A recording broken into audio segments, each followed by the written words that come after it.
tes, cek. Oke.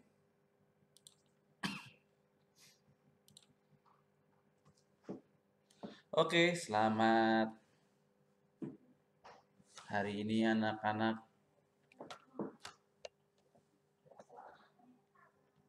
Selamat siang anak-anak. Hari ini video ini saya buat siang hari.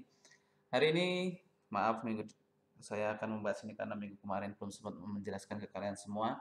Dari semua tugas-tugasmu, saya harap dari penjelasan hari ini kamu bisa menjawab dengan benar dan jawaban sesuai dengan yang saya inginkan. Di bab 2 ini kita membahas tentang menggambar ragam hias. Nah, menggambar ragam hias di sini ada beberapa contohnya di depan. Ada flora, fauna, ada juga ada namanya figuratif, ada geometris, dan lain-lain. Nah, pengertiannya sendiri.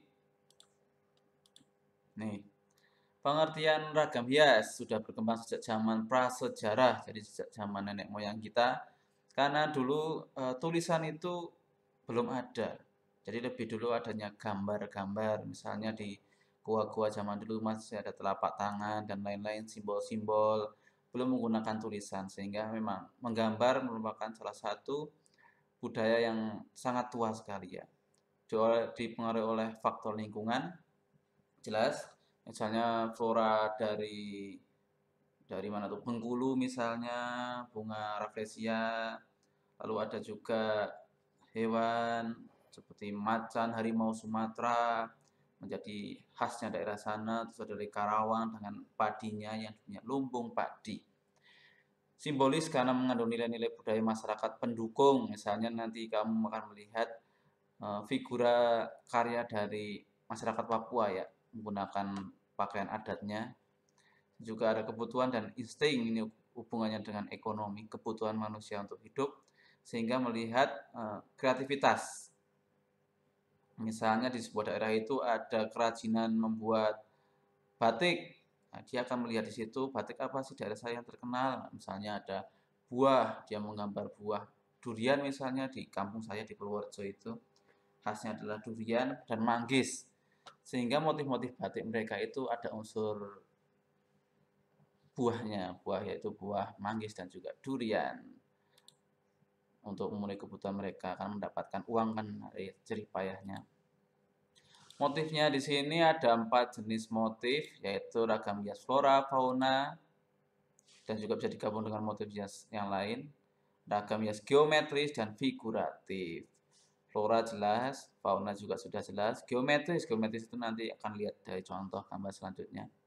Figuratif, nanti akan kamu tahu harusnya nih, figura, dari kata figura. Nah, ini ada beberapa contohnya. Yang pertama ini adalah flora fauna lah, tapi saya lebih cenderung ke gajahnya. Saya ini ke faunanya ya. Saya rasa ini khasnya dari Lampung. Lalu di sini ada fauna, flora ya, flora ini fauna, flora ini yang disebut figuratif, hiasan ya, tambahan. Ya, figuratif itu termasuk dalam figura, jadi yang menghiasi dinding-dinding rumahmu, sudut-sudut rumahmu itu figuratif. Jadi bisa aja ini flora, fauna menjadi figuratif ketika kamu pajang di rumahmu. Ini geometris dalam bentuk garis-garis. Nah, ini juga figuratif. Ini saya bilang dari Papua dan lain-lain. Ini figuratif, hiasan. Bisa juga dari Kalimantan juga ada kayak gini nih. Pola ragam hias ini harus diperhatikan, susunan yang diulang-ulang. Jadi tidak cuma sekali, kalau kamu perhatikan di gambaran geometris, ini berulang-ulang teman-teman ya. Ini juga berulang-ulang. Ini juga terulang di sebelahnya, walaupun balik arah. Ini juga sama, di sini ada yang terulang-ulang. Jadi bukan gambar yang satu gede itu enggak, tapi harus ada bagian yang terulang-ulang di gambarmu itu. Polanya ada yang persegi, zigzag, garis silang, segitiga, dan lingkaran. Dan tak lupa pasti mempertimbangkan estetikanya, keindahannya. Tekniknya menggambar ragam hias, perhatikan pola bentuk ragam hias yang akan digambar. Jadi kamu amati dulu apa yang ingin kamu gambar. Misalnya bunga di sini, kamu lihat dulu, perhatikan apakah dia layak enggak dibuat. Persiapkan alat dan media pasti, kita menggunakan A3 ya. Tentukan ukuran ini kalau di SD pernah membuat gambar yang lingkaran-lingkaran kayak batik itu menggunakan jangka. Itu termasuk ragam hias di sini. Membuat sketsa, lalu boleh kamu untuk menjiplaknya di bagian selanjutnya. Misalnya ini kamu buat satu, di sini kamu bisa menjiplaknya biar tetap sama. Terakhir memberi warna.